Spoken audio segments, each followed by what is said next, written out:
The moment you realize that your mind is not a passenger but a commander, everything changes. Most people live as if their thoughts are weather, unpredictable, uncontrollable, something to endure. They wake up inside mental storms they did not choose, repeating beliefs they never questioned, reacting to a world they believe has power over them. And yet, every great shift in history began when one individual decided to take command of the invisible reality does not begin outside you. It begins as an idea held with conviction. Long before steel rose from the ground, Andrew Carnegie saw it. Before light filled cities, Edison imagined it burning against the dark. Before a mouse became a kingdom, Walt Disney saw castles where others saw bankruptcy. They were not lucky. They were not delusional. They were disciplined commanders of thought. The mind is a workshop. Whatever you consistently place on its table, it builds. Fear builds limitation. Doubt builds delay. But clarity builds momentum. This is why most people feel trapped. Their minds are crowded with noise, opinions, and second-hand beliefs. They have never cleared the space long enough to decide what they actually want. And a mind without direction becomes obedient to circumstance. To command the mind, you must first stop negotiating with it. The undisciplined mind argues. It hesitates. It seeks comfort. The commanded mind receives orders and executes. This is not cruelty. It is leadership. Just as a nation without leadership collapses into chaos, a mind without authority collapses into distraction. Belief is the first law. Not hope, not wishing. Belief is acceptance as truth. When Lincoln stood before a divided nation, he did not believe because evidence was comforting. He believed because belief itself became the stabilizing force. When belief is firm, the mind aligns thoughts, emotions, and actions toward a single outcome. When belief is weak, effort scatters. Clarity sharpens belief. A vague desire produces vague results. A clear vision organizes energy. Napoleon Hill called this definiteness of purpose. It is the line drawn in the mind that says, "This is where I am going," regardless. Without it, discipline fades. With it, discipline becomes natural. Vision is not fantasy. Vision is rehearsal.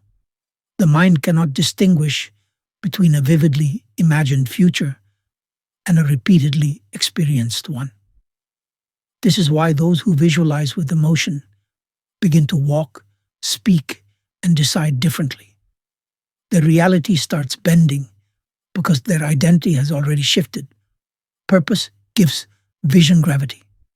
Without purpose, success feels empty and effort feels heavy. With purpose, struggle becomes meaningful. Purpose is what allows a man to endure what would break others. It is why Ford rebuilt after failure, why Edison returned after ridicule. They were not chasing money. They were fulfilling an internal command. Discipline turns vision into form, not motivation. Discipline. Motivation waits for feeling. Discipline acts in spite of feeling. The mind resists order at first. It prefers the familiar chaos. But once discipline is established, resistance dissolves. The mind begins to crave structure, because structure produces results. Action is where reality responds. Thought alone does not bend the world. Thought backed by action does. Every action taken in alignment with vision sends a signal. This is real. This is happening. And slowly circumstances rearrange. People appear. Opportunities align, not by magic but by momentum.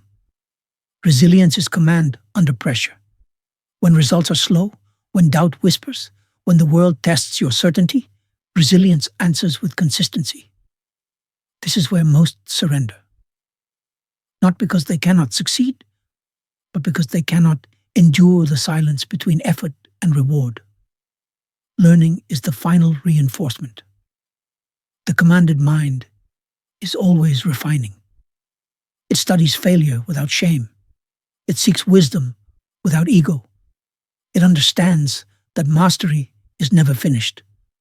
The moment you believe you know enough, reality stops cooperating. And then something profound happens. The internal dialogue changes. You stop asking permission. You stop waiting for validation. You stop reacting and start directing. The mind becomes quiet, focused, deliberate, and the world mirrors that order. Circumstances that once felt overwhelming now feel neutral. Obstacles become data. Setbacks become instruction. You no longer feel at the mercy of life because you understand the law. Life responds to the strongest, most consistent signal. Commanding the mind is not about control. It is about alignment. Alignment between thought, emotion, and action. When those three move as one, reality has no choice but to follow. You were never meant to be a victim of conditions. You were meant to be a creator of outcomes. The power you seek has always been internal, waiting for direction. And the moment you decide to lead your mind, instead of obey it, the world begins to bend, not because it favors you, but because it recognizes authority. Stand firm in your vision. Discipline your thoughts. Act with purpose. And watch as reality slowly at first, then all at once moves in your favor.